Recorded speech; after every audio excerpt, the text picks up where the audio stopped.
Hi hello good morning. आजच्या दिवसाची सुरुवात केली आहे माझ्या लाडोच्या मालिश करण्यापासून. मालिश करून तिला आंघोळ घातली आणि त्यानंतर तिला स्वॅडल करून पाण्यामध्ये झोपवणार आहे.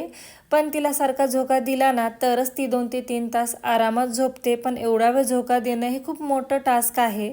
म्हणूनच मी तिच्यासाठी हा टायनी टाईकचा ॲटोमॅटिक पाळणा मागवलेला आहे. हा लाईटवरती चालतो आणि आपण याची जी स्पीड आहे ती मॅन्युअलीही कंट्रोल करू शकतो. जरी हा लाईटवरती चालत असेल तरीसुद्धा हा 100% शॉकप्रूफ आहे. यासोबतच मॉस्किटो प्रोटेक्शन नेटही आलेली आहे, त्यामुळे आपल्या बाळाला मच्छरापासून कसलाही त्रास होणार नाही आहे. जर फारच भीती वाटत असेल तर आपण हे बेल्ट प्रोटेक्शन वापरू शकतो.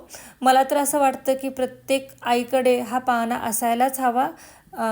टायनी टाईकची आयडी मी खाली मेन्शन केलेली आहे. यासोबतच अजून एक झोळी आणि ही बॅग आलेली आहे. यामध्ये आपण हा पाळणा टाकून कुठेही कॅरी करू शकतो. मला तर खूप जास्त आवडला आहे.